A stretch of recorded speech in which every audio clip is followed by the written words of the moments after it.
Hello future doctor. कल हम लोग पढ़े थे five kingdom classification. Biological classification में सबसे पहले फाइव किंगडम क्लासिफिकेशन जो आर.एच. विटेकर साहब ने दिया था, फाइव किंगडम क्लासिफिकेशन।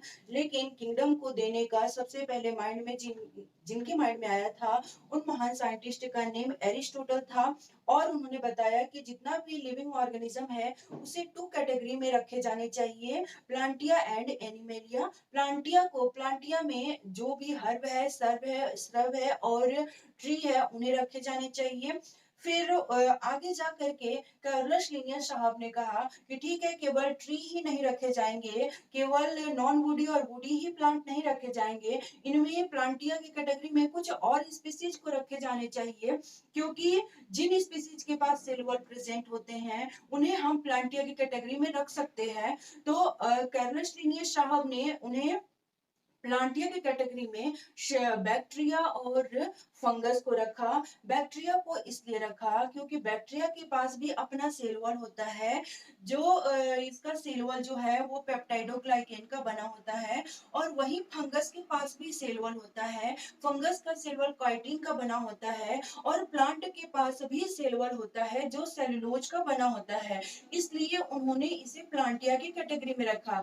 अब थर्ड किंगडम क्लासिफिकेशन प्रोटिस्टा को ऐड करने वाले जिन महान साइंटिस्ट का नेम है अर्नेस्ट हैकल। उन्होंने क्या कहा कि नहीं, कुछ ऐसे स्पीसीज हैं जो फोटोट्रॉप भी करते हैं, फोटोसिंथेसिस भी करते हैं, हेटेरोट्रॉप भी होते हैं, मिक्सोट्रॉप भी होते हैं। यानी कि अगर सनलाइट आया तो अपना ग्लूकोज बना लिए, सनलाइट गया तो दूसरे ऑर्गेनिज्म से ग्लूकोज ले लिए उसको खा करके। तो उन्होंने कहा कि ऐसे ऑर्गेनिज्म को हमें एक अलग ही कैटेगरी देना चाहिए, एक अलग ही किंगडम में रखे जाने चाहिए।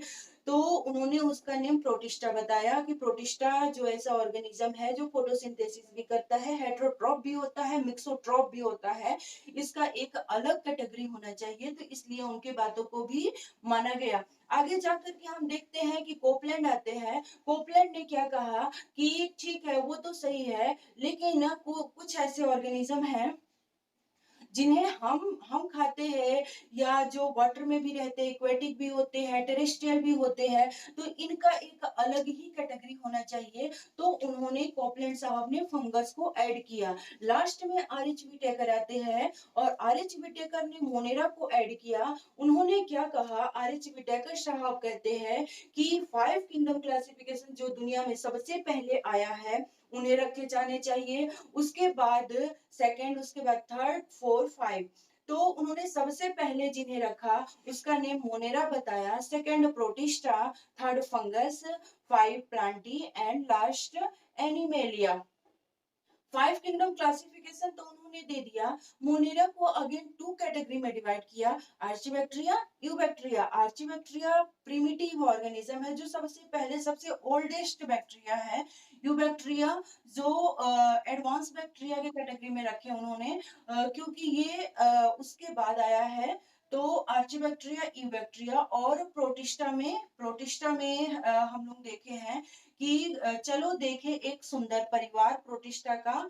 तो चलो चलो is the sense of chrysophyte. Chrysophyte का अगेन टू चाइल्ड, तो डाइटम्स एंड डेस्मेट्स। देखे डाइनोफ्लैगेलेट, एक यूग्लिनोइड जो मिक्सोट्रॉपिक भी है और मिक्सोट्रॉपिक है यानी फोटोसिंथेसिस भी करता है और हेटेरोट्रॉप भी है। तो उसके बाद हम पढ़े थे, देखे एक सुंदर स्लाइमोइड्स परिवार प्रोटोजोअन्स। हम आते हैं थर्ड पे, जो फंगस।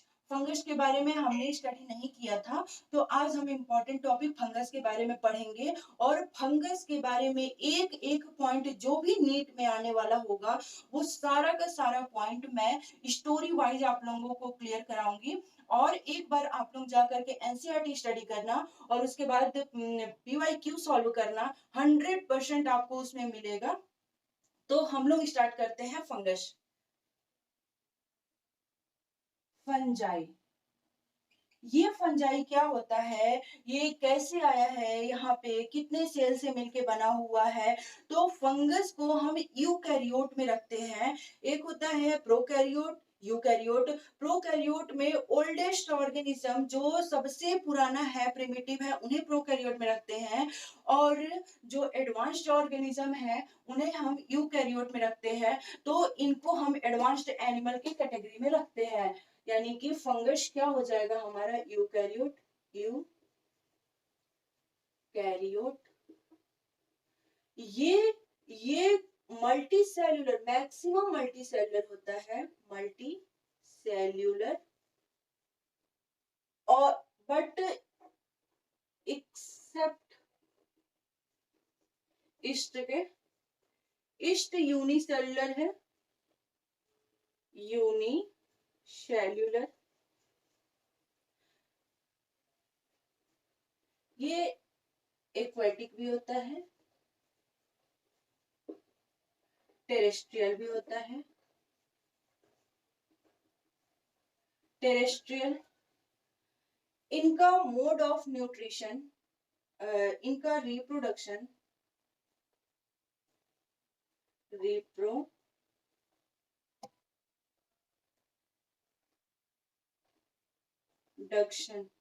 रिप्रोडक्शन में इनमें तीनों ही टाइप के रिप्रोडक्शन होते हैं। Vegetative reproduction, vegetative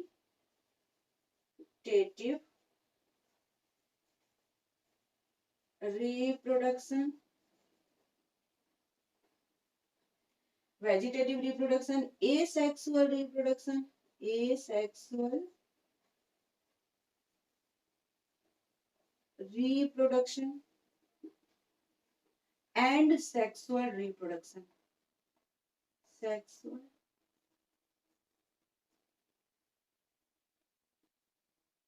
reproduction. इनका मोड ऑफ न्यूट्रिशन देखते हैं कि मोड ऑफ न्यूट्रिशन क्या होता है। Mode of nutrition,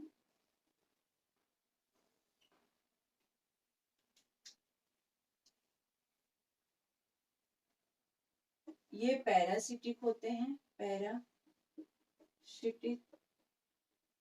saprophytic,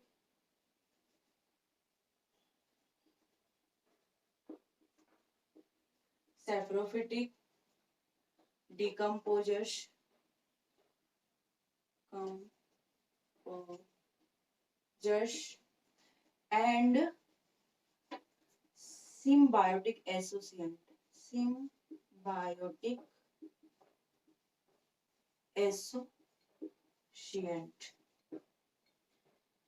structure क्या होता है, इनका स्ट्रक्चर कैसा होता है, कैसा दिखते हैं।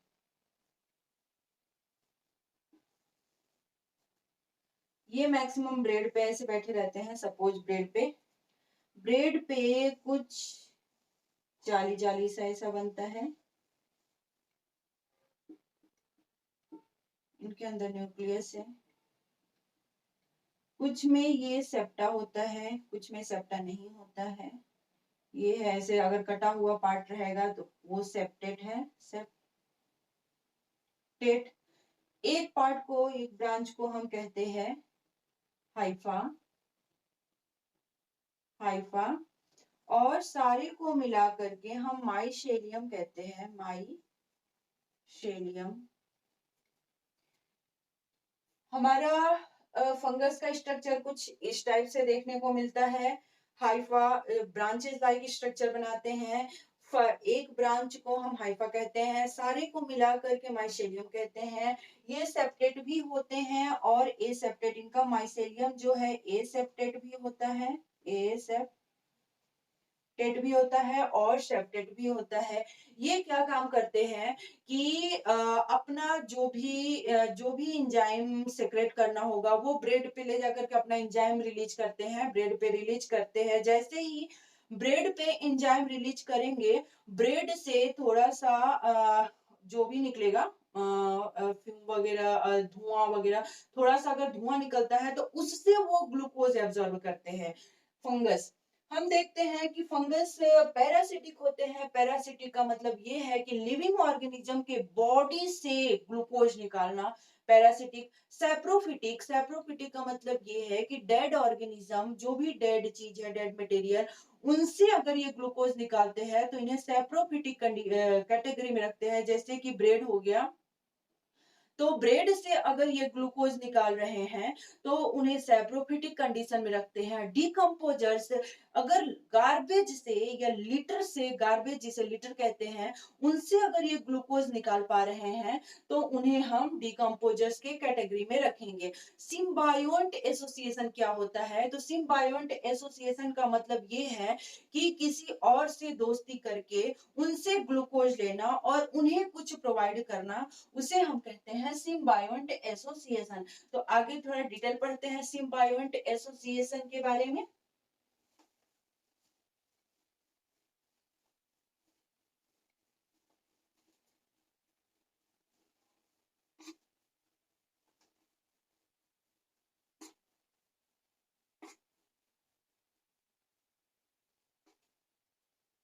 सिम्बायोंट, सिम्बायोंट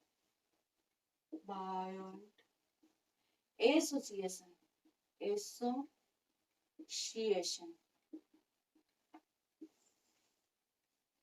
फंगस क्या काम करता है? फंगस बहुत ही चालाक है। फंगस ये क्या काम करता है? स्मॉल प्लांट, स्मॉल प्लांट जिसे हम एल्गी भी कहते हैं,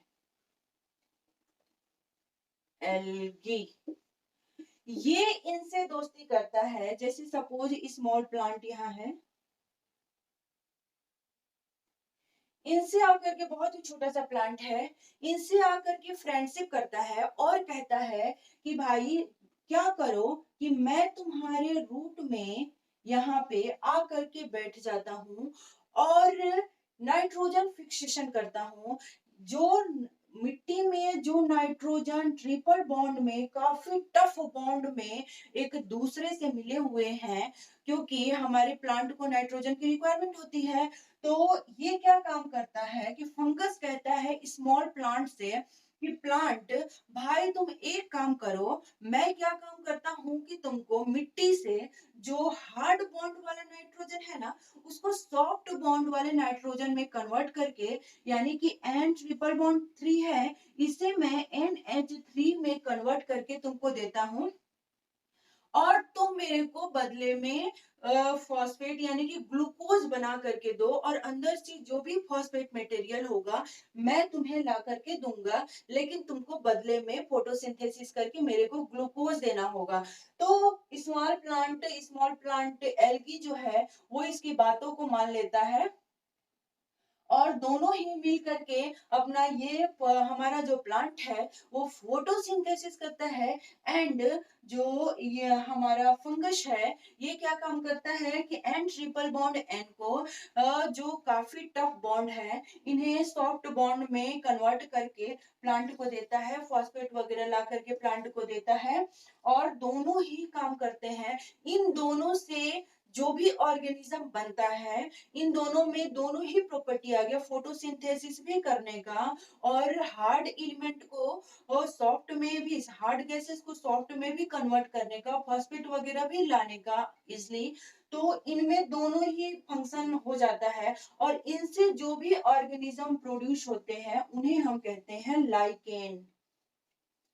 लाइकेन में क्या होता है कि लाइकेन में फोटोसिंथेसिस भी करने की कैपेसिटी होती है और फॉस्फेट भी लाने की कैपेसिटी होती है। दोनों ही कैपेसिटी जिस ऑर्गेनिज्म में, जिस प्लांट में पाया जाता है उसे हम लाइकेंस कहते हैं।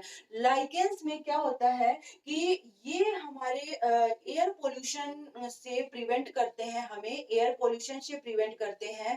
And succession of rock, rock पे पूरा का पूरा, चट्टान पे पूरा का पूरा अपना कॉलोनी बना देते हैं, जिनसे हमारे, अगर हमें पहाड़ वगैरह कट करना होता है तो अगर हम वहां पे लाइकेन रख दे तो लाइकेन, पूरा का लाइकेन का ब्लैंकेट बिछ जाता है और वो सॉफ्ट हो जाते हैं। तो लाइकेन हमारे लिए इंपॉर्टेंट है। जब दोनों दोस्ती कर लेता है इसका नाम हो जाता है फाइकोबायोन्ट, सॉरी माइकोबायोन्ट, माइकोबायोन्ट।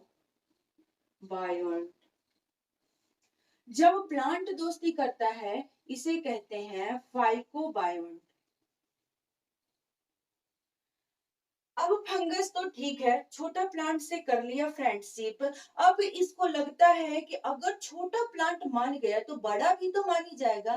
तब ये हायर प्लांट के पास जाता है। फंगस कहाँ जाता है? फंगस हायर प्लांट के पास जाता है। हायर प्लांट के पास जाता है और कहता है कि देखो, तुम जितना नहीं फॉस्फेट गेन कर पा रहे हो, मैं उससे कई गुना ला करके तुमको फॉस्फेट दूंगा। अपना सारा कॉलोनी से काम कराऊंगा, जितना तुम्हें रिक्वायरमेंट होगा मैं तुम्हें फॉस्फेट दूंगा। नाइट्रोजन ट्रिपल बॉन्ड को मैं कन्वर्ट करूंगा नाइट्रोजन सिंगल बॉन्ड में।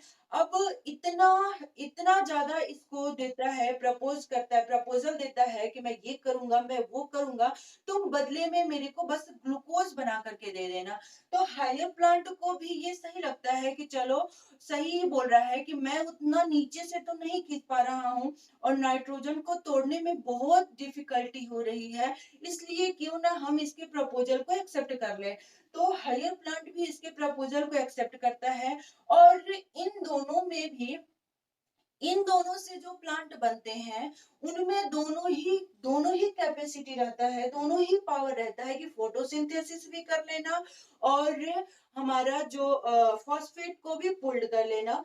तो अगर ऐसा हायर प्लांट के साथ होता है तो उस हायर प्लांट से जो भी ऑर्गेनिज्म बनते हैं उन्हें हम माइकोराइजा कहते हैं। माइकोराइजा।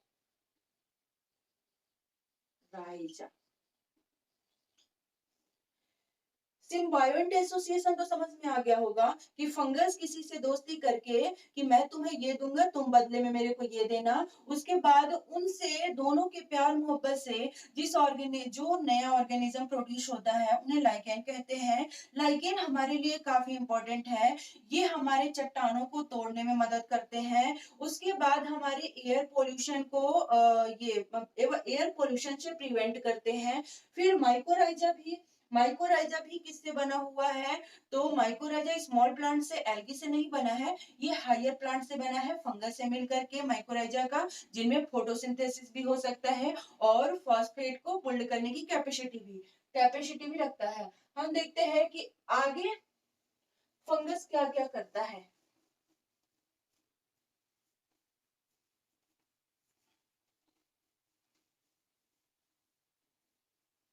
फंगस को हमेशा ही प्यार करने की भूत चढ़ी रहती है। तो इसलिए हम फंगस के लिए लिखते हैं प्यार और बर्बादी। बेचारा प्यार करता है और फिर लास्ट में बर्बादी पाता है, जैसे सब लोग पाते हैं। प्यार और बर्बादी। PABD। P phycomycetes, mycetes.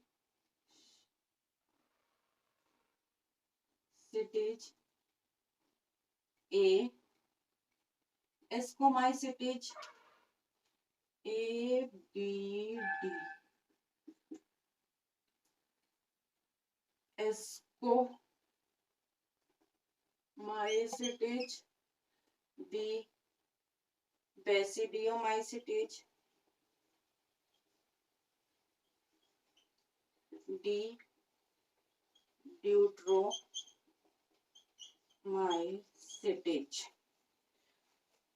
Fungus के चार बेटे, बेचारा प्यार किया बर्बाद हुआ।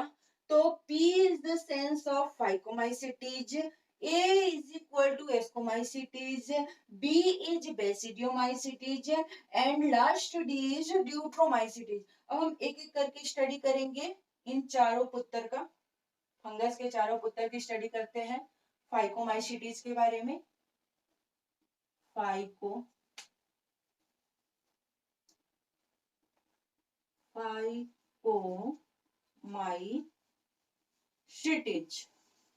फाइकोमाइसिटीज भी अपने पेरेंट की तरह, अपने फादर की तरह यूकैरियोट होता है।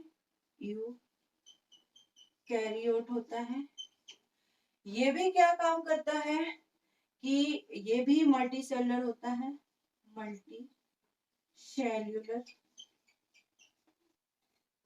मोड ऑफ न्यूट्रिशन इसका है, mode of nutrition. Mode of nutrition में ये पैरासिटिक होता है, पैरासिटिक एंड सैप्रोफिटिक।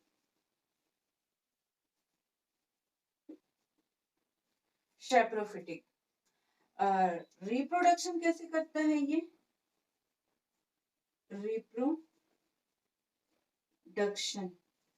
रिप्रोडक्शन दो टाइप से करता है, asexual reproduction, asexual reproduction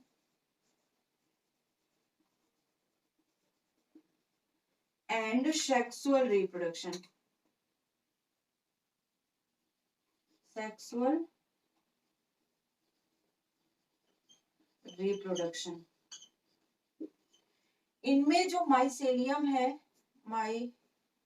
aseptate होते हैं, इनमें कोई सेप्टा नहीं होता, एसेप्टेट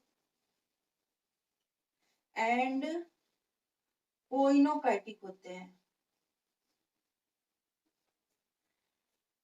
इनके फादर तो प्यार किए, लेकिन इसको प्यार मोहब्बत में कोई इंटरेस्ट नहीं है। ये बस राम राम राम राम करते रहता है, हमेशा ही ये राम राम राम राम का माला का जाप करता है, यानी कि RAM। R is equal to, ये ट्रिक है इसका, RAM। R Rhizopus, A Albugo, M Mucor. Rhizopus क्या काम करता है? ब्रेड को खराब करने में मदद करता है। ब्रेड जितना भी ग्रीन ग्रीन ब्रेड पे आ जाते हैं वो राइजोपस आता है या म्यूकर आता है, इसलिए इन्हें हम सैप्रोफिटिक कहते हैं। ये एल्ब्यूगो मस्टर्ड प्लांट को खराब कर देते हैं, इसलिए इन्हें हम पैरासिटिक कहते हैं, यानी कि लिविंग ऑर्गेनिज्म से ग्लूकोज ले रहे हैं, ये डेड मटेरियल से ग्लूकोज ले रहे हैं। तो इसमें हम देखेंगे कि फाइकोमाइसीटीज में भी, फाइकोमाइसीटीज भी अपने पेरेंट की तरह यूकैरियोट था, मल्टीसेलुलर था, लेकिन हम बताए थे कि फंगस में दो होता है, माइसेलियम में दो होता है, सेप्टेट होते हैं या एसेप्टेट होते हैं, बट इनमें तो एसेप्टेट ही है। मोड ऑफ न्यूट्रिशन ये करते हैं, हमेशा राम राम की जाप करते हैं। रिप्रोडक्शन में या तो केवल सिंगल पेरेंट भी अपना बच्चा प्रोड्यूस कर देते हैं, स्पोर्स प्रोड्यूस कर सकते हैं, एंड डबल पेरेंट भी प्रोड्यूस कर सकते हैं। तो हम देखेंगे कि सिंगल पेरेंट कैसे अपना बेबी प्रोड्यूस करते हैं, ऑफ स्प्रिंग कैसे प्रोड्यूस करते हैं, एंड डबल पेरेंट कैसे करते हैं।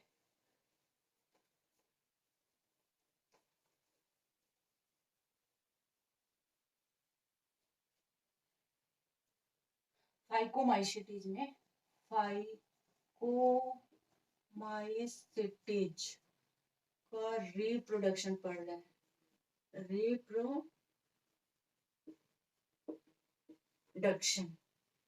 रिप्रोडक्शन में क्या होगा, हम जैसा कि बताए हैं,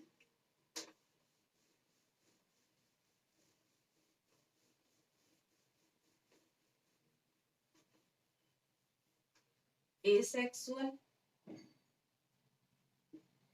sexual,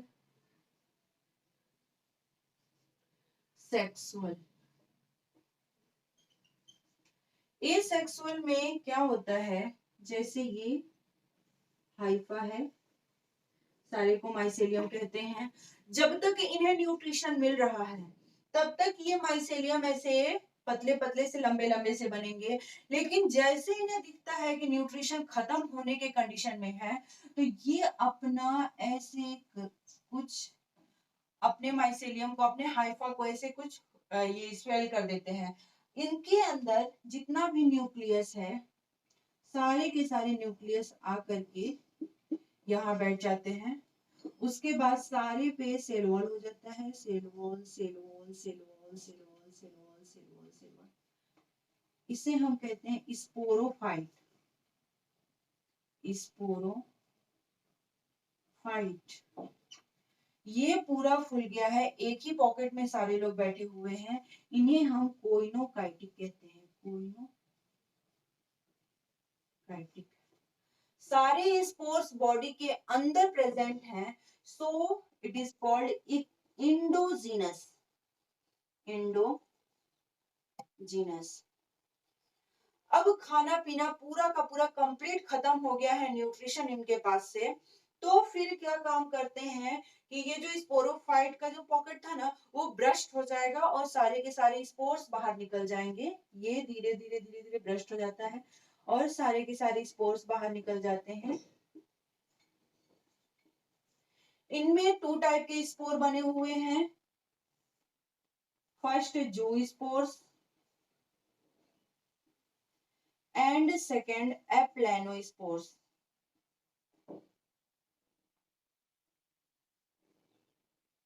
spores. Zoospores is the sense of movable spores. ये मूव करने वाले स्पोर्स हैं। ये नॉन मूवेबल, नॉन मोटाइल, ये ऐसे जहां रहेंगे वहीं पे रहेंगे, इन्हें आगे पीछे मतलब नॉन मूवेबल होते हैं, ये चल नहीं सकते हैं। एसेक्सुअल रिप्रोडक्शन में देखें कि इस इनके हाइफा में कोई भी सेप्टा नहीं है, तो जैसा कि हम बताए थे कि ये एसेप्टेट होते हैं और कोइनोकाइटिक होते हैं। कोइनोकाइटिक का मतलब ये है कि जब तक खाना मिल रहा है तब तक सेम कंडीशन में रहे जैसे हम स्टार्ट में थे, लेकिन जैसे जैसे हमारा न्यूट्रिशन खत्म होने के कंडीशन में है, ये अपने पॉकेट को पूरा स्वेल कर लेते हैं, फुला लेते हैं। इन्हें हम कोइनोकाइटिक कहते हैं। अपने स्पोर्स को बॉडी के अंदर रखते हैं ताकि ये थोड़ा बहुत जो भी न्यूट्रिशन है हम दे सकें। सो इन्हें हम एंडोजीनस भी कहते हैं। अब क्या होता है कि कंप्लीट न्यूट्रिशन खत्म हो गया, सारे के सारे स्पोर्स बाहर निकल गए। उनमें 2 टाइप के स्पोर्स हमें देखने को मिलते हैं, वो भी है हमारा जूस्पोर्स एंड एप्लानोस्पोर्स। इनके ऊपर सेल वॉल है, काइटिन का सेल वॉल बना होता है, जो काइटिन नेग और नैम नामक कंपाउंड से बना होता है। ये इनका सेल वॉल काइटिन का बना होता है और काइटिन जो है वो नेग नैम का पॉलीमर है। NAG is the sense of N acetyl glucosamine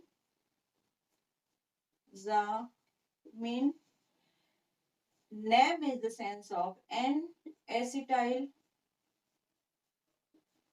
muramic acid. हम पढ़ते हैं अब सेक्सुअल रिप्रोडक्शन के बारे में। सेक्सुअल रिप्रोडक्शन में 2 पेरेंट की रिक्वायरमेंट होती है। इनमें ले लेंगे एक फीमेल पेरेंट, एक मेल पेरेंट। तो फीमेल में हम क्या देखते हैं,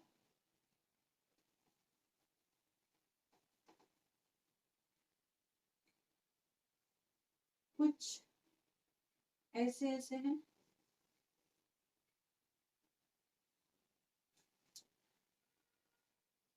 दोनों ही खड़े हैं, दोनों ही रिप्रोडक्शन के स्टेज में पहुंच चुके हैं, मैच्योरेशन कंडीशन में है। तो दोनों सबसे पहले क्या करेंगे कि अपने प्रोटोप्लाज्म को फ्यूज करेंगे, मिलाएंगे। तो ये दोनों मिल करके अपने प्रोटोप्लाज्म को फ्यूज किए। Fusion of protoplasm called plasmogamy. इसे हम कहते हैं प्लाज्मोगेमी। अब इसके बाद सारे के सारे ये दोनों ही पेरेंट मिल करके अपना अपना न्यूक्लियस फ्यूज करेंगे, न्यूक्लियस एक दूसरे के साथ मिलाएंगे। तो इसे हम कहते हैं, यहाँ पे आ गया पेरेंट, प्रोटोप्लाज्म का कंडीशन तो ऊपर हो चुका है कंप्लीट। अब अपना अपना न्यूक्लियस एक साथ एक पॉकेट में डिपॉजिट कर दिए। Fusion of nucleus called karyogamy, इसे हम कहते हैं कैरियोगेमी। अब इस न्यूक्लियस का ये क्या काम करेंगे, इस न्यूक्लियस को मियोसिस कर करके, मियोसिस कर करके न्यूक्लियस बढ़ाएंगे, मियोसिस करके न्यूक्लियस बढ़ा लिए, मियोसिस करेंगे न्यूक्लियस बढ़ाएंगे, मियोसिस हुआ यहाँ, मियोसिस फर्स्ट, बट इनका सेल नहीं डिस्ट्रॉय होगा, केवल न्यूक्लियस बढ़ रहा है, यानी कि कैरियोकाइनेसिस हो रहा है यहाँ पे, बट साइटोकाइनेसिस नहीं हो रहा है।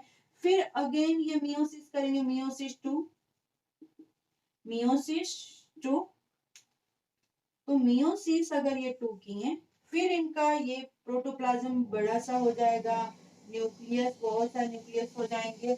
अब इसके बाद ये पूरे के पूरे मैच्योर कंडीशन में आ गए हैं, यानी कि अब इस स्पोर्स को बाहर निकलने के लिए का समय आ गया है, और इनका मटेरियल खत्म हो गया है, खाना वगैरह खत्म हो गया है, इसलिए ये दोनों मिला करके एक फ्रूटिंग बॉडी बना देंगे और अपने सारे स्पोर्स को इसमें कलेक्ट कर लेंगे, सारे स्पोर्स को एक वॉल में छिपा लेंगे ऐसे।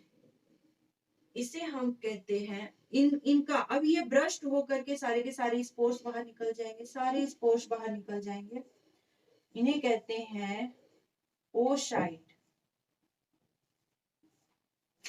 ओसाइट जितने भी ओसाइट है, जितने भी ओ स्पोर्स, सॉरी ओसाइट ओ स्पोर्स, ये नॉन मूवेबल होते हैं, ये मूव नहीं कर सकते हैं, और फिर जर्मिनेट होकर के अपने पेरेंट की तरह हो जाएंगे, ममा और फादर की तरह हो जाएंगे।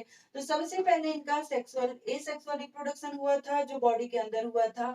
सेक्सुअल रिप्रोडक्शन इनमें एसेक्सुअल में केवल सिंगल पेरेंट की रिक्वायरमेंट थी, बट सेक्सुअल रिप्रोडक्शन में डबल पेरेंट की रिक्वायरमेंट होगी। दोनों ही पेरेंट सबसे पहले अपना क्या काम करेंगे कि प्रोटोप्लाज्म को मिलाएंगे, फ्यूजन ऑफ प्रोटोप्लाज्म, इसे हम कहते हैं प्लाज्मोगेमी। उसके बाद दोनों ही पेरेंट मिल करके अपने न्यूक्लियस को मिलाएंगे, उसे हम कहते हैं कैरियोगेमी। अब मियोसिस फर्स्ट और मियोसिस सेकंड होगा, इसमें सेल डिस्ट्रॉय नहीं होता है, केवल न्यूक्लियस ही मल्टीप्लाई करता है, तो इसे कैरियोकाइनेसिस कहते हैं। मियोसिस 1 होता है, मियोसिस 2 होता है। इसके बाद लास्टिंग स्टेज में ये पेरेंट अपने फ्रूटिंग बॉडी बना लेते हैं, अपने सारे स्पोर्स को आगे की तरफ रख देते हैं एक थैले में, स्पोरोफाइट में, सारे के सारे स्पोर्स बाहर निकल जाते हैं, जो वो स्पोर्स बनते हैं। आगे पढ़ते हैं फाइकोमाइसिटिज के बाद एस्कोमाइसिटिज।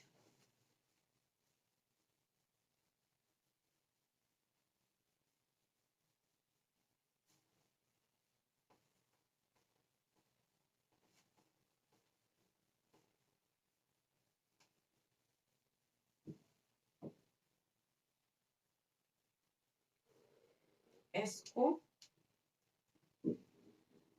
एस्कोमाइसिटिज,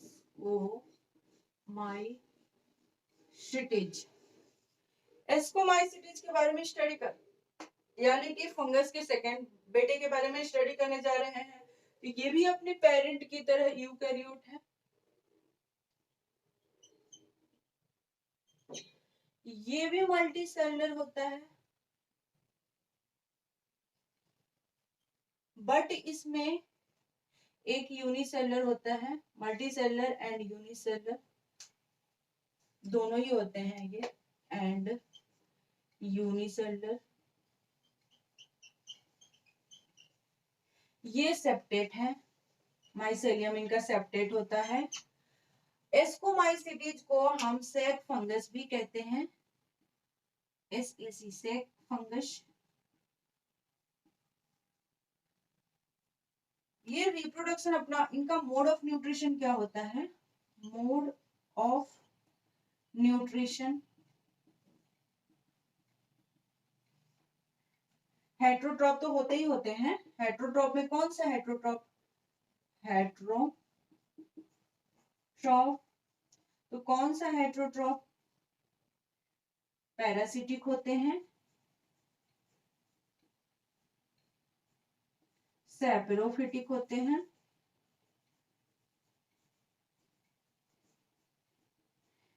एंड ये डिकम्पोजर्स भी होते हैं, डिकम्पोजर्स। पैरासिटिक, इन्हें कॉप्रोफिलस भी कहते हैं, कॉप्रोफिलस। केवल इनको गाय का जो गोबर होता है, डंग होता है, उसके ऊपर उग जाते हैं, इसलिए इन्हें कॉप्रोफिलस फिलस कहते हैं। ये छायादार जगह पे रहना पसंद करते हैं, डैम एरिया में, और ये डिकेइंग वुड पे भी उगते हैं, डिकेइंग वुड पे ग्रो होते हैं। इनको क्या पसंद है, ये हमेशा ही सबको मना करते रहते हैं कि भाई ये काम नहीं करो, वो काम नहीं करो, इसलिए इन्हें कहते हैं नया मत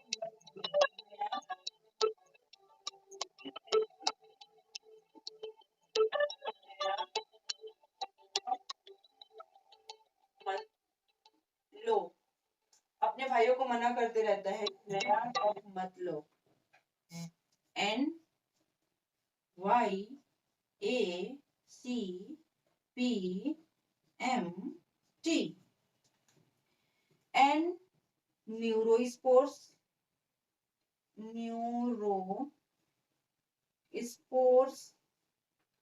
Y yeast, A Aspergillus,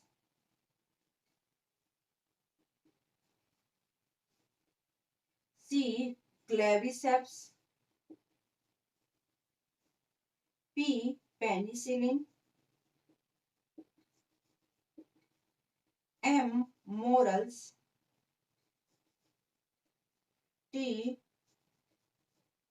truffles. Neurospores का यूज हम जेनेटिक वर्क में, जेनेटिक वर्क एंड बायोकेमिकल बनाने में करते हैं, बायोकेमिकल। ईस्ट का यूज हम बेकर्स में करते हैं या दारू वगैरह बनाने में, so it is called brewers yeast and bakers yeast, brewers yeast and bakers yeast. Aspergillus, इसका यूज भी जेनेटिक वर्क में होता है एंड बायोकेमिकल बनाने में, genetic work and biochemical, claviceps का भी सेम वर्क है, सेम फंक्शंस है। पेनिसिलिन से मेडिसिन बनाते हैं, medicine. Morels and truffles delicious edible है, डिलीशियस,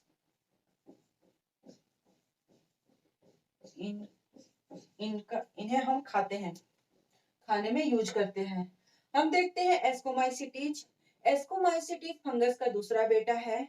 ये भी यूकैरियोट होता है, लेकिन मल्टीसेलर और यूनिसेलर। इनमें मल्टीसेलर कौन है, न्यूरोस्पोर्स मल्टीसेलर है, केवल ईस्ट ही यूनिसेलर है, जो दारू और बेकरी में यूज किया जाता है, बेकरी बनाने, बेकर्स में फर्मेंट करने के लिए।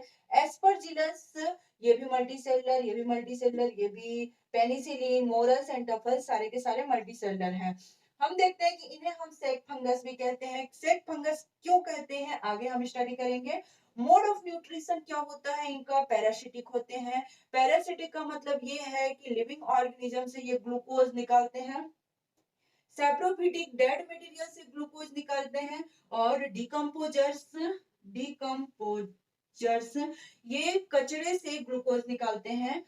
और इन्हें हम कैप्रोफिलस भी कहते हैं, क्योंकि गोबर पे उगे हुए जैसे सांप का छत्ता देखते हैं तो वो कैप्रोफिलस है, यही है एस्कोमाइसिटीज जो गोबर पे उगते हैं, डंग पे उगते हैं। ये छायादार जगह पे रहना पसंद करते हैं और गीले लकड़ी पे मैक्सिमम उगते हैं, देखने को मिलेगा। इनका ट्रिक है नया कप मतलब, एंड न्यूरोस्पोर्स बायोकेमिकल और जेनेटिक वर्क में इसका यूज किया जाता है। ईस्ट जो है वो यूनिसेलर है, ब्रीवर्स एंड बेकर्स में इसका यूज किया जाता है। इसका साइंटिफिक नेम है सैकरोमाइसिस सेरेवेसी, ए जो है एस्परजिलस का भी यूज जेनेटिक वर्क और बायोटेक्नोलॉजी में किया जाता है। क्लेविसेप्स का भी सेम फंक्शन है और पेनिसिलिन को भी वही काम किया जाता है, मेडिसिन भी इससे बनाया जाता है। मोरल्स एंड टफल्स को हम खाते हैं। अब इनका रिप्रोडक्शन की बात करते हैं।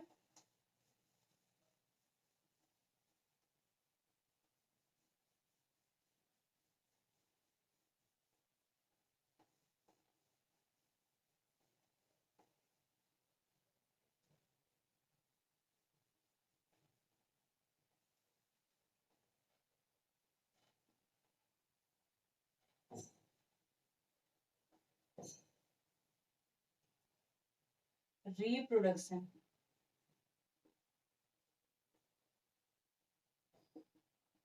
इनमें दो रिप्रोडक्शन होता है, एसेक्सुअल वही सेम, एसेक्सुअल, सेक्सुअल। हम देखते हैं कि एसेक्सुअल में कैसे होते हैं, जैसे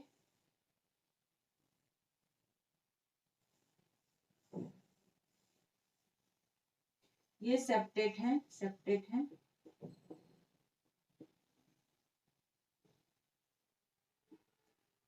एसेक्सुअल में ये क्या काम करते हैं कि जब तक इन्हें फूड मटेरियल मिला, न्यूट्रिशन मिला, तब तक से तो ऐसे ही हाइफा रहता है। लेकिन जैसे ही फूड मटेरियल अब खत्म होने के पोजीशन पे है, तो ये अपना छोटा छोटा सा बच्चा बनाने लगता है और उन बच्चों को अपने सर पे बैठा के रखता है। तो यहाँ पे अपने सर पे बच्चों को बैठा के रखा है, सारे के सारे बहुत सारे ऐसे बैठ जाते हैं। इन्हें कहते हैं, ये जहां पे सारे के सारे अटैच हैं, इन्हें कहते हैं कॉनिडियोफोर, कॉनिडियोफोर। अब जैसे ही अनफेवरेबल कंडीशन आता है, सारे के सारे स्पोर्स बाहर आ जाते हैं, जिन्हें हम कॉनिडिया कहते हैं, कॉनिडिया। सेक्सुअल रिप्रोडक्शन में क्या देखते हैं कि यही कॉनिडिया आकर के एक हाइफा पे बैठ जाता है, एक हाइफा पे बैठ जाता है और फिर मैच्योर होने तक, मैच्योर जैसे ही होता है, दोनों ही अपना प्रोटोप्लाज्म फ्यूज करते हैं, दोनों का प्रोटोप्लाज्म फ्यूज होता है। यहाँ पे फ्यूजन ऑफ प्रोटोप्लाज्म, जिन्हें कॉल्ड कैरियोगेमी, सॉरी प्लाज्मोगेमी, प्लाज्मो। अब इसके बाद ये क्या काम करेंगे, अपना न्यूक्लियस फ्यूज करते हैं, न्यूक्लियस फ्यूज किए, न्यूक्लियस फ्यूज किए तो इन्हें हम कैरियोगेमी कहेंगे, कैरियोगेमी। इसके बाद ये क्या काम करते हैं कि मियोसिस फर्स्ट करेंगे, मियोसिस फर्स्ट करेंगे, डबल न्यूक्लियस है तो ये टेट्राड बन जाएगा, ऐसे कुछ पड़े हुए हैं 1 2 3 4।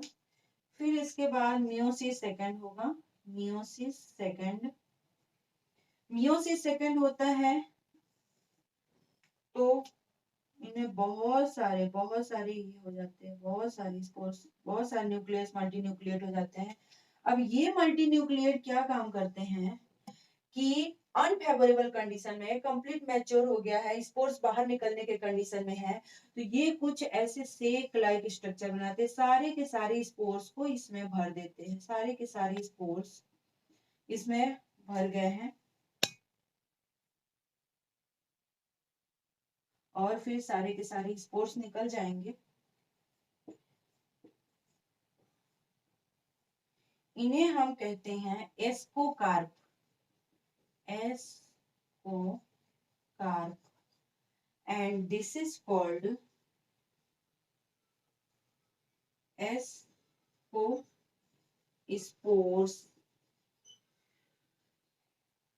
एस्कोमाइसिटीज में रिप्रोडक्शन, टू टाइप का रिप्रोडक्शन हुआ, एसेक्सुअल रिप्रोडक्शन और सेक्सुअल रिप्रोडक्शन। एसेक्सुअल रिप्रोडक्शन अपने बच्चों को अपने सर पे बैठा लिया, इसलिए ये एक्सोजीनस है, वो अपने बॉडी के अंदर अपने बच्चे को रखा था, वो इसलिए उन्हें इंडोजिनस कहते थे। अब हम देखते हैं कि सारे के सारे स्पोर्स बाहर निकल गए हैं। सेक्सुअल रिप्रोडक्शन में क्या होता है कि जो भी हाइफा है उसके ऊपर आकर के कोनिडिया बैठ जाता है और मैच्योर होकर के दोनों ही अपने प्रोटोप्लाज्म को फ्यूज करते हैं, मिलाते हैं एक साथ। फ्यूज करते हैं तो उन्हें प्लाज्मोगेमी कहते हैं। अब उसके बाद दोनों के दोनों अपने न्यूक्लियस को फ्यूज करेंगे, उन्हें हम कैरियोगेमी कहते हैं। मियोसिस 1 एंड मियोसिस 2 करके मल्टी न्यूक्लिएट कर लेते हैं, बहुत सारे न्यूक्लियस बना लेते हैं, बट सेल डिवीजन नहीं होता है इनमें। उसके बाद इनका जो बॉडी है वो एक सेक लाइक स्ट्रक्चर में कन्वर्ट हो जाता है और अनफेवरेबल कंडीशन आने तक ये सारे के सारे स्पोर्स बाहर निकल जाते हैं, जिसे हम एस्को स्पोर्स कहते हैं। थर्ड स्टडी करेंगे फंगस के तीसरे बच्चे का, तीसरे संतान का।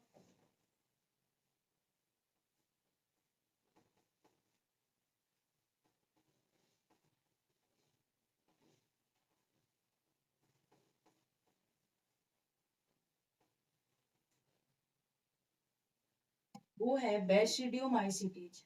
बैशिडियोमाइसिटीज। बैशिडियोमाइसिटीज ये भी यूकैरियोट होता है। यूकैरियोट, ये भी मल्टी सेलुलर है। मल्टी सेल्यूलर, ये भी सेप्टेट होते हैं। इसके बाद इनमें ये भी पैरासिटिक होते हैं। पैरासिटिक, सैप्रोफिटिक,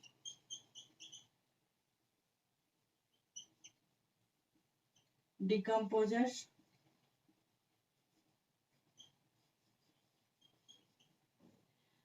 और इन्हें हम ब्रैकेट या पफ फंजाई भी कहते हैं। पफ फंगस भी कहते हैं।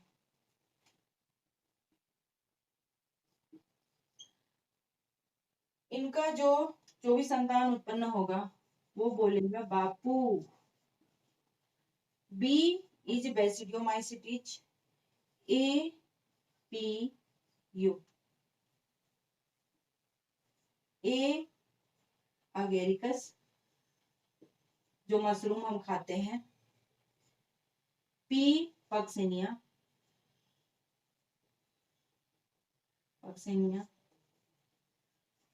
ये रस्ट बना देते हैं प्लांट पे बैठ करके।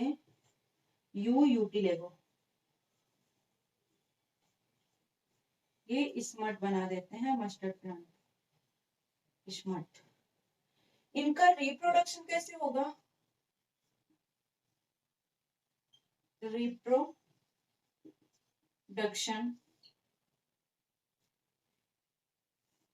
एसेक्सुअल नहीं होता है, वेजिटेटिव एंड सेक्सुअल। वेजिटेटिव कैसे होता है? जैसे कि एक फंगस की फ्यूज होकर टूट करके ये नया फंगस बना लेता है, सो ये वेजिटेटिव है। सेक्सुअल में क्या होगा कि डबल पेरेंट मिले, इन्होंने अपना प्लाज्मोगेमी फ्यूज किया, प्रोटोप्लाज्म फ्यूजन ऑफ प्रोटोप्लाज्म, किया। कुछ ऐसे स्ट्रक्चर है इनका। जैसे ही ये प्रोटोप्लाज्म फ्यूज करते हैं,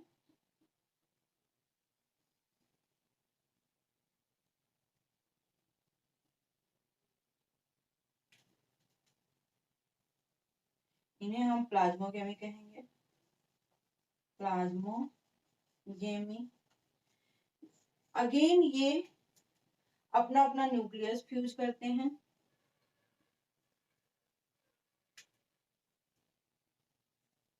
न्यूक्लियस फ्यूज कर दिए, कैरियोगेमी कहलाया। कैरियोगेमी आगे मियोसिस 1 एंड मियोसिस 2 करेंगे, मियोसिस फर्स्ट एंड सेकंड करेंगे। तो मियोसिस फर्स्ट एंड सेकंड करते हैं तो इनमें क्या होता है कि ये बहुत सारे ये मल्टीन्यूक्लिएट बन जाते हैं, मल्टीन्यूक्लिएट। उसके बाद ये अपना कुछ बॉडी ऐसे करके सारे स्पोर्स को इसमें रख देते हैं, फ्रूटिंग बॉडी में, सारे के सारे स्पोर्स इसमें। यही स्पोर्स आगे जा करके बाहर निकल जाएंगे। इसे हम कहते हैं बेसिडियोकार्प, बेसिडियोकार्प। ये हो गया बेसिडिया, बेसिडिया। बेसिडियोमाइसीटीज में क्या देखें, ये भी सबकी तरह यूकैरियोट है, मल्टीसेलुलर है, सेप्टेट होता है, पैरासिटिक, लिविंग ऑर्गेनिज्म से ग्लूकोज लेता है, सेप्रोफिटिक, डेड से ग्लूकोज लेता है, डेड ऑर्गेनिज्म से, डिकम्पोजर्स यानी कि कचरे से ग्लूकोज लेता है, इन्हें ब्रैकेट फंगस भी कहते हैं। इनका ट्रिक लिखेंगे बापू, बी बेसिडियोमाइसीटीज, ए एगेरिकस जो मशरूम हम खाते हैं, पी पक्सिनिया ये प्लांट पे बैठ करके रस्ट कर देते हैं उन्हें, यू यूटिलेगो उन्हें स्मट कर देते हैं। इनका जो रिप्रोडक्शन होगा वो दो टाइप का रिप्रोडक्शन होता है, vegetative and sexual reproduction.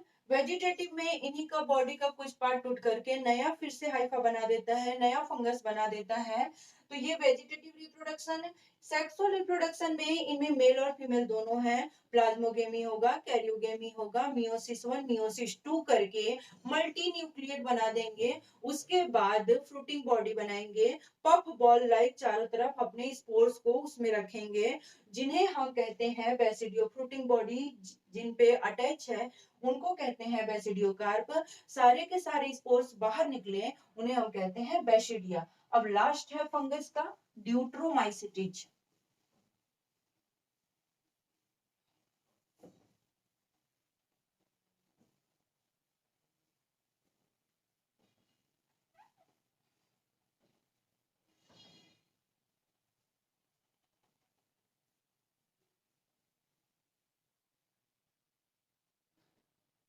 Deuteromycetes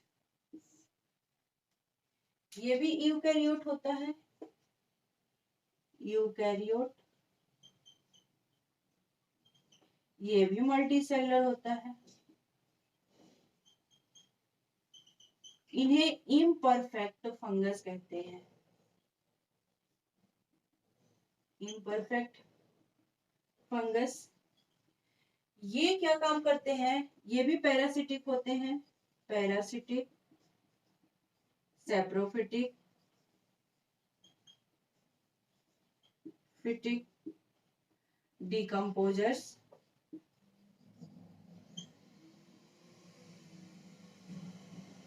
इनमें रिप्रोडक्शन कैसे होता है, रिप्रोडक्शन केवल वेजिटेटिव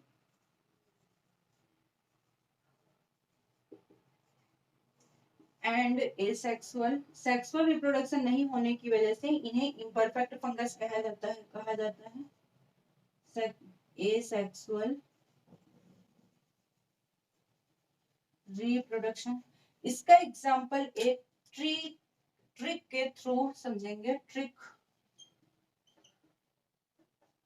एग्जांपल कैट, डी है डॉग है तो डॉग को कैट पसंद है, CAT,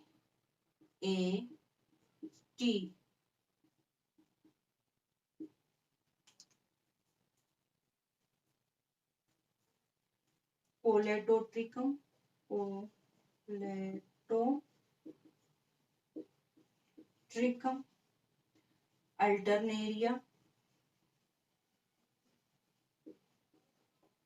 एंटी ट्राइकोडर्मा। ये मिट्टी को हेल्दी करता है, इन्फेक्टेड सॉइल जो होते हैं उनको हेल्दी करने में हेल्प करता है, ट्राइकोडर्मा।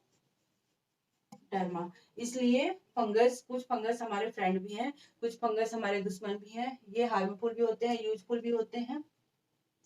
ड्यूट्रोमाइसिटीज फंगस का लास्ट बेटा, सबसे छोटा बेटा, जो सेक्सुअल रिप्रोडक्शन करने की कैपेसिटी नहीं रखता है, इसलिए इन्हें इम्परफेक्ट फंगस कहते हैं। ये अपने बाप की तरह यूकैरियोट मल्टीसेलुलर है, पैरासिटिक सैप्रोफिटिक डिकम्पोजर्स होता है। इनमें रिप्रोडक्शन वेजिटेटिव एंड एसेक्सुअल है। इसके एग्जाम्पल का ट्रिक लिखेंगे, cat, कोलेटोट्रिकम, Alternaria and trichoderma.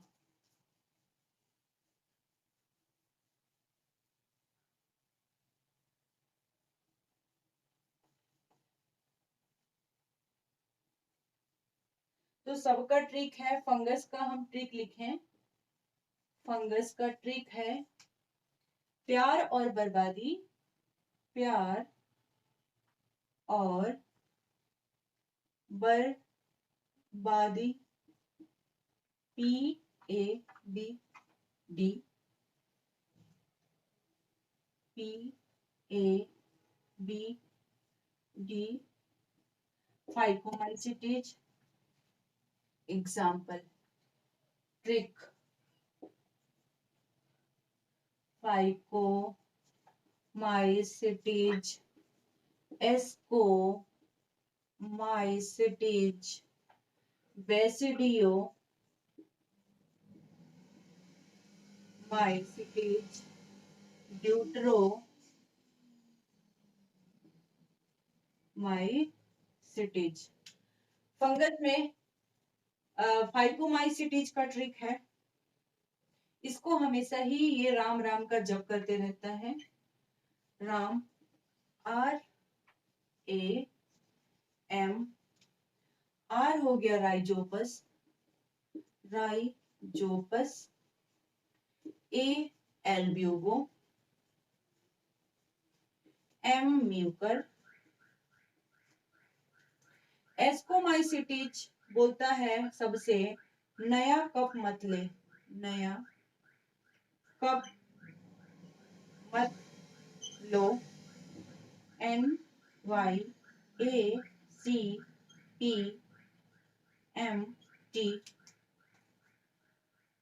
Neurospora, east,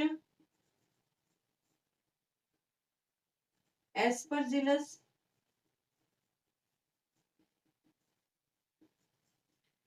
Claviceps,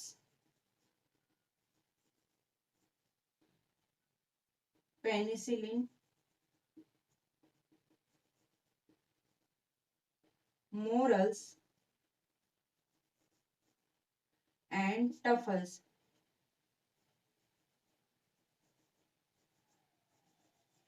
ट्रफस।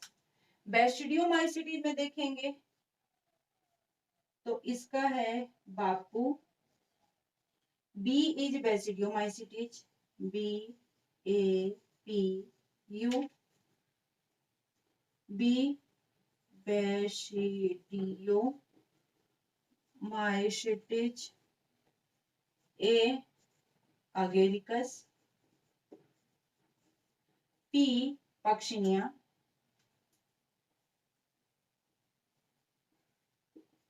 U ustilago. Last बचा है ड्यूट्रोमाइसिटीज।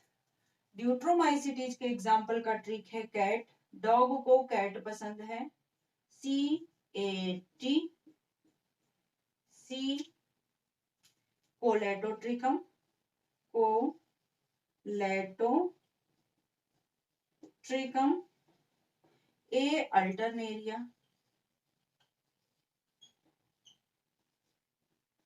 T trichoderma. तो हमारा हुआ फंगस यहाँ पे खत्म।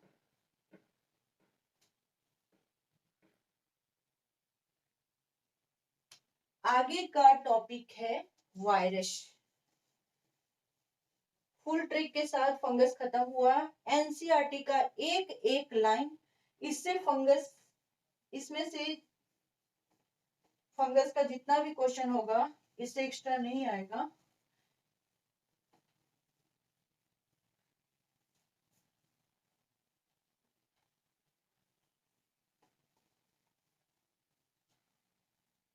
आगे पढ़ते हैं हम वायरस। वायरस क्या है जो इतना तहलका मचाया था कोविड आकर के 2019 में। तो इसके बारे में पढ़ते हैं कि ये आखिर है क्या, किस चीज से बना हुआ है कि इतना ज्यादा अफेक्ट करता है हमारे बॉडी को, इन्फेक्ट करता है। तो हम देखेंगे कि इसके पास कोई सेल नहीं होता है। दुनिया के जितने भी ऑर्गेनिज्म है, लिविंग ऑर्गेनिज्म, सबके पास सेल है, लेकिन वायरस एक इकलौता ऐसा ऑर्गेनिज्म, लिविंग ऑर्गेनिज्म है जो लिविंग भी है, नॉन लिविंग भी है। इसके पास कोई सेल नहीं है। कैसे ये लिविंग भी है, कैसे नॉन लिविंग है, आज इसकी स्टडी करेंगे। तो सबसे पहले कहा गया कि नो सेल, वायरस के पास कोई सेल नहीं होता, नो सेल। किसने बताया कि नो सेल? तो सबसे पहले जो ये टर्म दिए थे उन महान साइंटिस्ट का नेम था पॉस्चर। पॉस्चर ने कहा कि no cell, virus is no cell, virus कोई ऐसा सेल नहीं है। इनकी बातों को DJ Ivanovsky, DJ Ivanovsky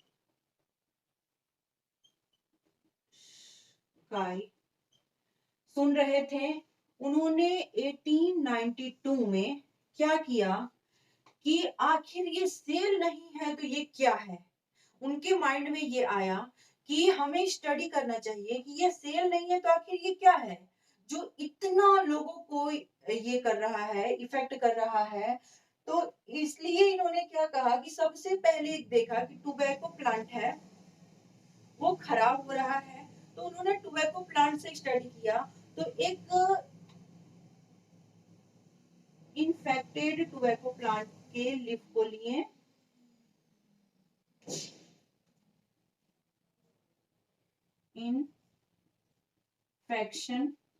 infectional tobacco plant leaf लिए, इसका ये सैप बनाए। सैप, इस सैप को एक बैक्टीरिया प्रूफ फिल्टर से फिल्टर किए।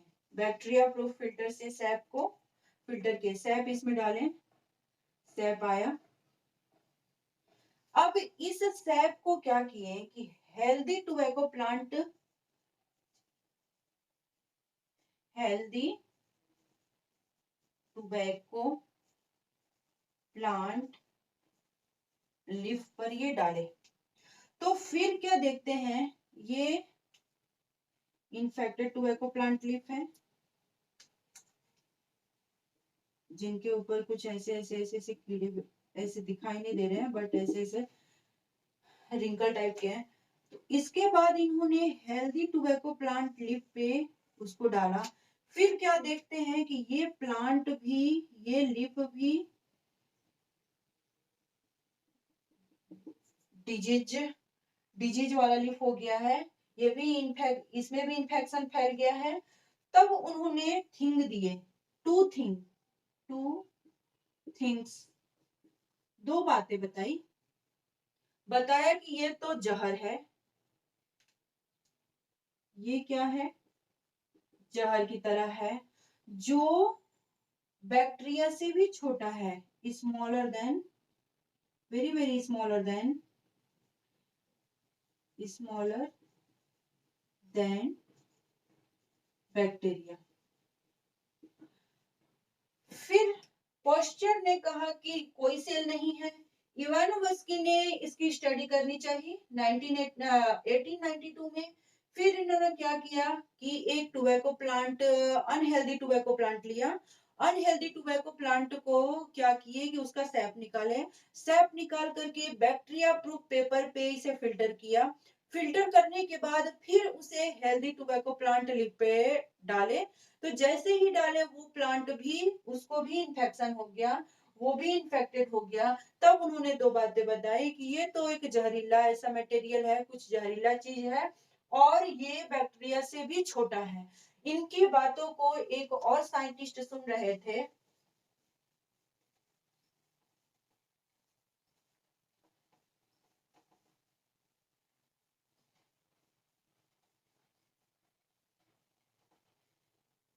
इनकी बातों को एक महान साइंटिस्ट थे बेजर इंक, ये उनकी बातों को सुने। फिर उसके बाद 6 ईयर के बाद, आफ्टर 6 ईयर, ये भी वही काम किए, अनहेल्दी टोबैको प्लांट लिए, उसका सैप निकाले,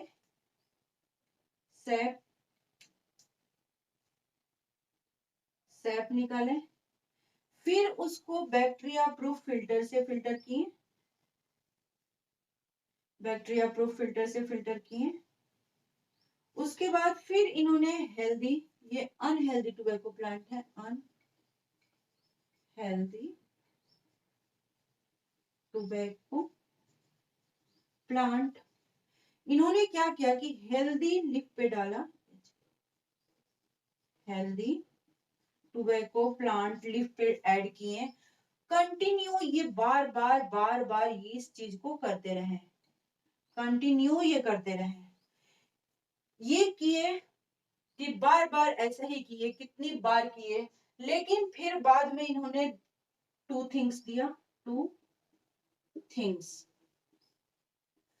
थिंग्स दिया कि नहीं ये कोई जहर नहीं है, नो टॉक्सिन, ये स्मॉलेस्ट माइक्रोब्स है।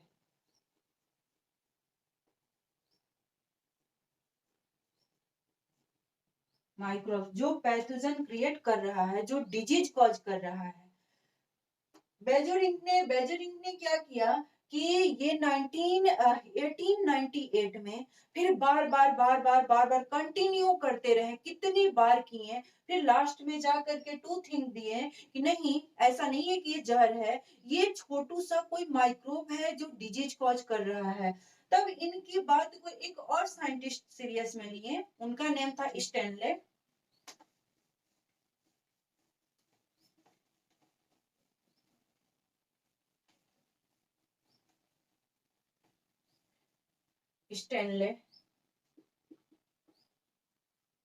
स्टैनले ने 100% क्रिस्टलाइज कर दिया, क्रिस्टलाइज किया कि ये पक्का 100% ये न्यूक्लियो प्रोटीन से बना हुआ माइक्रोब्स है, न्यूक्लियो प्रोटीन से बना हुआ माइक्रोब्स है। और न्यूक्लियो प्रोटीन में जो न्यूक्लिक एसिड है वो या तो डीएनए होगा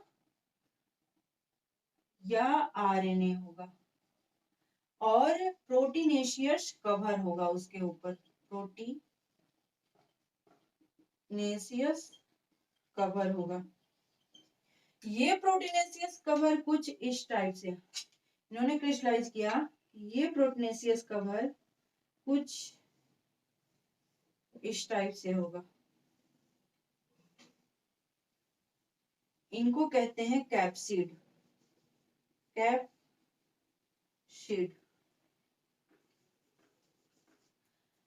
इसके बाद इन्होंने कहा कि ये जो कैप्सिड है ना, कैप्सिड अलग अलग शेप में होंगे, उनके बहुत सारे शेप होंगे, जिसमें उन्होंने बताया कि ये पॉलीहेड्रल भी हो सकता है, पॉलीहेड्रल भी हो सकता है, हेलिकल भी हो सकता है, या बैक्टीरियोफेज हो सकता है, बैक्टीरियोफेज। पॉलीहेड्रल में इन्होंने बताया कि कुछ ऐसे ऐसे ऐसे करके ऐसे उसके ऊपर कैप्सिड लगे होंगे, इसके अंदर डीएनए आरएनए होगा, डीएनए या आरएनए होगा। फिर या तो हेलिकल शेप में होगा, इसके ऊपर कैप्सिड लगे होंगे, कैप्सिड, इसके अंदर डीएनए आरएनए होगा, या कुछ ऐसे बैक्टीरियोफेज टाइप का है, जहां इसका कॉलर है, ये शीथ हो गया, ये टेल हो गया, ये हेड हो गया, इसके अंदर डीएनए आरएनए होगा। इन्होंने बताया, स्टेनलेस साहब ने 100% क्रिस्टलाइज किया कि ये जो माइक्रोब्स है ना वो न्यूक्लियो प्रोटीन से बना होगा, और न्यूक्लियो में न्यूक्लिक एसिड जो है वो डीएनए आरएनए होगा, double standard DNA, single standard RNA, single standard DNA, double standard RNA. तो कुछ ऐसा होगा, और उन्होंने क्या बताया कि इसका जो ऊपर का कवर है ना वो प्रोटीन का बना होगा और प्रोटीन के एक पार्ट को कैप्सिड कहते हैं और ये जो कैप्सिड्स सारे कैप्सिड्स हैं ये अलग अलग शेप में देखने को मिलेंगे या पॉलीहेड्रल या हेलिकल या बैक्टीरियोफेज। और इन्होंने क्या बताया कि हमारे पोस्टर साहब ने कहा था कि ये नॉन लिविंग है तो इसको भी ये क्रिस्टलाइज किए, स्टेनलेस साहब ने क्रिस्टलाइज किए। कहा कि अगर लिविंग ऑर्गेनिज्म है, living organism and non living organism, non living organism, तो लिविंग ऑर्गेनिज्म में ये क्या फंक्शन करेगा कि मेटाबॉलिक रिएक्शन बहुत फास्ट करेगा। एक सेल से जो भी अंदर का मटेरियल है, एक से दो, दो से तीन, तीन से चार, चार से पांच, पांच से छह या बहुत सारे को मिला करके एक बनाएगा। तो इनमें होस्ट में मेटाबॉलिक रिएक्शन फास्ट होगा, metabolic reaction fast in host. जैसे ही ये होस्ट इतना भर गया, पूरे बॉडी में वायरस भर गया, इसके बाद जैसे ही ये बॉडी डेड हुआ, कोई मेटाबॉलिक रिएक्शन नहीं, एकदम शांत। फिर अगर उसके कांटेक्ट में कोई लिविंग ऑर्गेनिज्म आएगा, उसमें जा करके फिर मेटाबॉलिक रिएक्शन फास्ट कर देगा। तो ये no metabolic reaction, no metabolic reaction. Reproduction इनमें बहुत फास्ट रिप्रोडक्शन होगा, reproduction in host cell, host cell, host cell में रिप्रोडक्शन बहुत फास्ट होगा। लेकिन जैसे ही नॉन लिविंग में जाएगा, नो रिप्रोडक्शन, कोई रिप्रोडक्शन नहीं। अगर ये लिविंग के पास गया तो लिविंग की तरह बिहेव किया, अगर नॉन लिविंग के पास गया तो नॉन लिविंग की तरह बिहेव करेगा। लिविंग में जाएगा तो इनमें जितने भी केमिकल है ना, एक केमिकल दो केमिकल बनाने लगे, दो केमिकल तीन केमिकल, बहुत सारे केमिकल बनने लगा, बहुत सारे बच्चे पैदा होने लगे। लेकिन नॉन लिविंग में जाने पे कोई ऐसा कुछ भी नहीं होगा, वो एकदम शांत सा बैठ जाएगा। तो इसलिए पोस्टर साहब ने कहा कि ये कोई भी सेल नहीं होता है, यानी कि लिविंग पे जाएगा तो लिविंग की तरह बिहेव करेगा और नॉन लिविंग पे जाएगा तो नॉन लिविंग की तरह बिहेव करेगा। हमारा जो बॉडी है वो बहुत सारे चीजों से, जैसे protein, carbohydrate, nucleic acid, lipid से बना हुआ है। लेकिन इनका जो बॉडी है ना वो केवल न्यूक्लिक एसिड एंड प्रोटीन से ही बना हुआ है। ये काफी छोटे होते हैं, बहुत हल्के होते हैं, माइक्रोब्स बहुत ही छोटे होते हैं। अब देखते हैं कि प्लांट में कौन सा डीएनए होगा या आरएनए होगा। एनिमल में जिन इनके ऑर्गेनिज्म है तो वो कौन से डबल स्टैंडर्ड वाले डीएनए अफेक्ट करेंगे या सिंगल स्टैंडर्ड वाले। फिर उसके बाद बैक्टीरिया में कौन कौन से अफेक्ट करते हैं तो इसके बारे में स्टडी करेंगे। हम देखते हैं यहाँ पे प्लांट लेते हैं, plant, animal, animal, bacteria. Plant में डबल ये सिंगल स्टैंडर्ड आरएनए प्लांट को बर्बाद करेगा, डिजीज कॉज करेगा, and double standard DNA disease cause करेगा। इसके ऊपर प्रोटीन का कवर रहेगा, वायरस है। प्लांट में सिंगल स्टैंडर्ड आरएनए वाला जो ये वायरस बना होगा, सिंगल स्टैंडर्ड आरएनए वाला, वो डिजीज कॉज कर सकता है और डबल स्टैंडर्ड डीएनए वाला डिजीज कॉज कर सकता है। बट एनिमल में क्या है कि single standard RNA, double standard RNA, double standard DNA सारे के सारे डिजीज कॉज करेंगे। इसमें क्या होगा कि केवल और केवल सिंगल स्टैंडर्ड आरएनए ही डिजीज कॉज करता है। अब हम देखते हैं कि बैक्टीरिया का साइकिल कैसे होता है।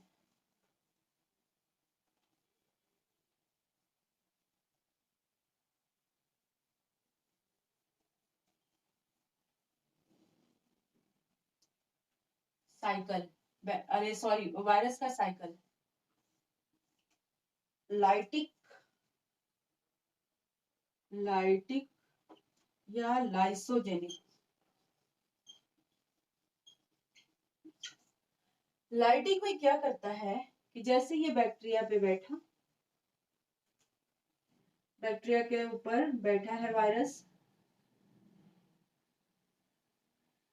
यहां से अपना डीएनए इंजेक्ट किया, जो भी इनका डीएनए है, इनमें सिंगल स्टैंडर्ड आरएनए होता है ना, यहाँ जेनेटिक मटेरियल जो भी है, इनका डीएनए कुछ यहाँ पड़ा हुआ है। जैसे ही इसके अंदर इंजेक्ट किया, ये आकर के बैक्टीरिया का जितना भी न्यूट्रिशन है, बैक्टीरिया के बॉडी में जो भी चीज है, सबका यूज कर करके और इसके सारे डीएनए को ब्रेक डाउन कर देता है, तोड़ फोड़ कर देता है, और सारी बॉडी को हाईजेक कर लेता है, अपना गुलाम बना लेता है कि बस और बस तुम हमें खाना बना करके दो और बच्चा पैदा तो हम ही करेंगे, तुम नहीं कर सकता। तो सारे बॉडी को हाईजेक कर लिया और बहुत सारे इसी का चीज यूज करके बहुत सारा अपना प्रोजेनी बना दिया, बहुत सारा प्रोजेनी बना दिया। यही हो रहा था कोविड के टाइम में कि कोविड वायरस जा रहा था बॉडी के अंदर, लाइटिक की तरह बिहेव कर रहा था, हमारे बॉडी में जा रहा था, पूरे बॉडी को हाईजेक कर रहा था और बॉडी के अंदर जितना भी मटेरियल है सबका यूज करके बहुत सारा अपना प्रोजेनी प्रोड्यूस कर रहा था। तो उस साइकिल को कहते हैं लाइटिक साइकिल बैक्टीरिया। लेकिन कुछ बैक्टीरिया ऐसे होते हैं जो रिक्वेस्ट करते हैं कि भाई तुम क्या करो कि बस मेरा जेनेटिक मटेरियल तुम अपने बॉडी के अंदर डालने दो, और भले ही जेनेटिक मटेरियल तुम अपने बॉडी के अंदर डालने दो, लेकिन तुम भी आगे बढ़ सकते हो, तुम भी प्रोजेनी प्रोड्यूस कर सकते हो और हम भी कर सकते हैं, दोनों मिल करके करेंगे, दोनों बच्चे एकदम साथ साथ होंगे। तो इन दोनों ने ऐसा फैसला किया, दोनों का ही, जैसे ये वायरस हो गया और ये बैक्टीरिया, आधा बैक्टीरिया आधा वायरस, दोनों के दोनों, आधा बैक्टीरिया आधा वायरस, आधा बैक्टीरिया आधा वायरस। तो ऐसा होता है कि लाइसोजेनिक में वायरस आता है, बट वायरस क्या काम करता है कि उसको गुलाम नहीं बनाता है, कहता है कि नहीं तुम अपना काम करो, मैं बस अपना काम करूंगा, बस तुम अपने घर में रहने के लिए थोड़ा सा जगह दे दो, तुम भी आगे बढ़ो मैं भी आगे बढ़ूंगा। तो ये अच्छा वाला वायरस है लाइसोजेनिक। लेकिन अगर इसको खुद से लगे कि नहीं इसमें कुछ खतरा है या ये अपना फौज ज्यादा कर रहा है और हमारा फौज नहीं बढ़ने दे रहा है, तो ये भी लाइटिक साइकिल की तरह बिहेव करने लगेगा। वरना ऐसे जो साइकिल होता है सिंपल साइकिल लाइसोजेनिक, और ये जो है वो लाइटिक, जैसे हमें खांसी वगैरह जुकाम होता है तो उसमें जो बैक्टीरिया आता है ना, उसमें जो वायरस आता है वो लाइसोजेनिक टाइप का है, और जो कोविड हुआ था वो लाइटिक साइकिल का वायरस था।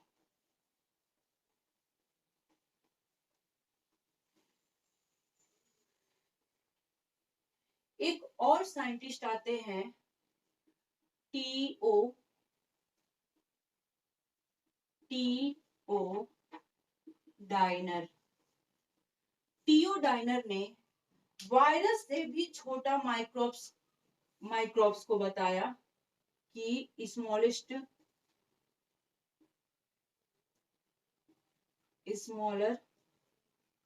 देन वायरस है, बहुत ही वायरस से भी छोटा है, उसका उन्होंने वायरॉइड्स नेम दिया, वायरॉइड्स। ये वायरस से छोटा कैसे है?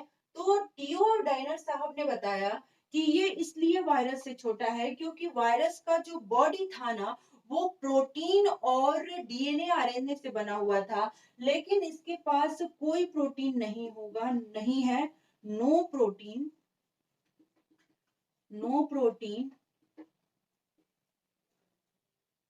ओनली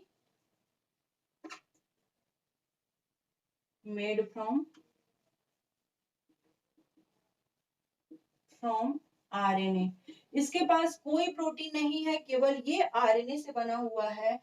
तो सबने पूछा कि ये तुम्हें मिला कहाँ, ये कहाँ मिलेगा? तो पोटैटो में मिलता है। स्पाइंडल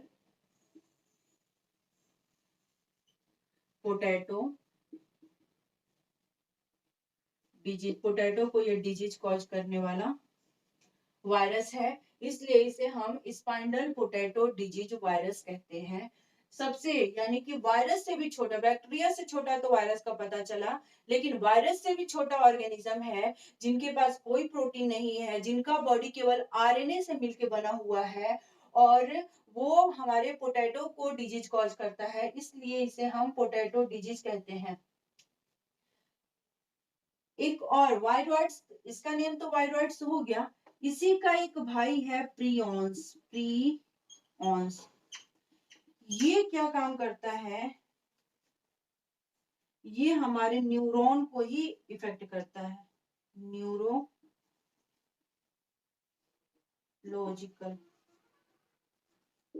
डिजीज कॉज करता है ये।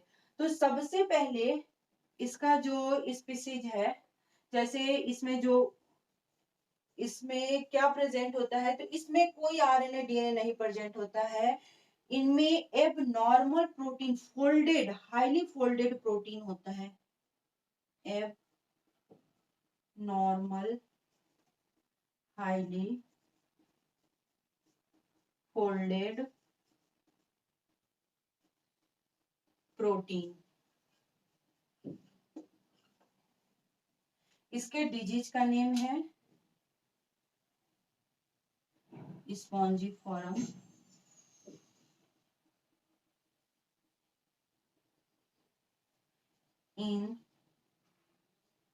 इंसेफेलोपैथी, स्पॉन्जीफॉर्म इंसेफेलोपैथी इस प्रियॉन्स का नेम है, वायरस का नेम है। ये इसे काउ डिजीज भी कहते हैं, मेड काउ डिजीज, ये गाय में गया था, गाय पागल हो गई थी, मेड काउ डिजीज। और डॉक्टर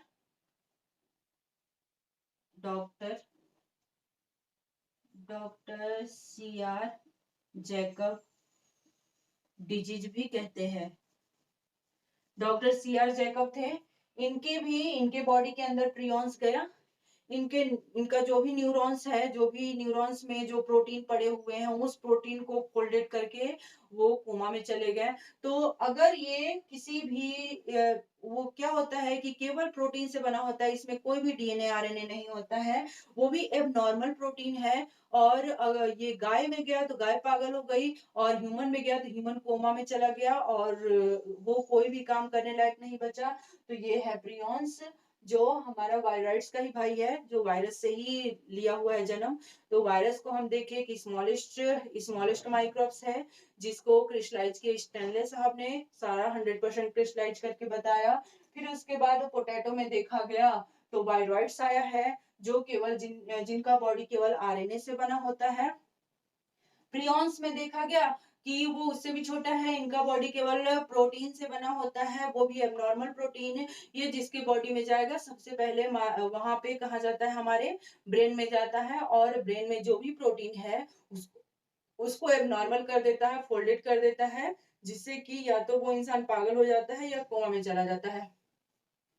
तो अभी बायोलॉजिकल क्लासिफिकेशन यहाँ पे 100% एनसीईआरटी का लाइन बाय लाइन खत्म हुआ। अगर आप लोगों को ये वीडियो पसंद आई हो तो लाइक जरूर करना। Thank you.